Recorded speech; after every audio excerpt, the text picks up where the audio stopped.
గడిచిన 10 ఏళ్ల బీఆర్ఎస్ పాలనలో బీసీలను అణచివేసిన విధానాన్ని బీసీ సమాజం మర్చిపోదని జాతీయ బీసీ సంక్షేమ సంఘం ఖమ్మం జిల్లా అధ్యక్షులు నారాయణ వరపు శ్రీనివాస్ అన్నారు.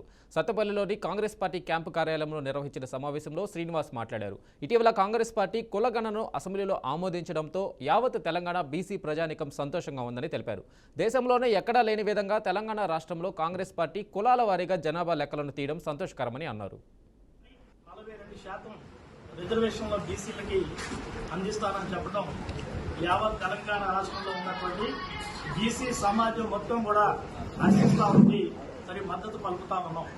ఈనాడు మరి గత దశాబ్దాలుగా అన్ని రంగాల్లో విద్యాపరంగా, ఉద్యోగపరంగా, రాజకీయంగా, మరి ఉపాధి రంగాల్లో కూడా బీసీ సమాజం అంతా వెనకబడ్డదని, కాబట్టి ఈ రాష్ట్రంలో, ఈ దేశంలో కూడా బీసీలని జనగణంలో మరి కులాల వారీగా లెక్కలు తీయాలని, తద్వారా మాత్రమే రిజర్వేషన్లు అమలు చేసినప్పుడు మరి ఈ సమాజంలో ఉన్నటువంటి బీసీలకి న్యాయం జరుగుతుందని చెప్పేసి తెలంగాణ రాష్ట్రంలో ఉన్నటువంటి బీసీ మేధావులంతా కూడా పెద్ద ఎత్తున ఆందోళన కార్యక్రమాలు చేపడుతున్నటువంటి నేపథ్యంలో మరి కాంగ్రెస్ పార్టీ అధినాయకుడు రాహుల్ గాంధీ గారు ఈ రాష్ట్రంలోనే కాదు, ఈ దేశవ్యాప్తంగా కూడా తప్పకుండా జనాభా లెక్కలు జరగాలి.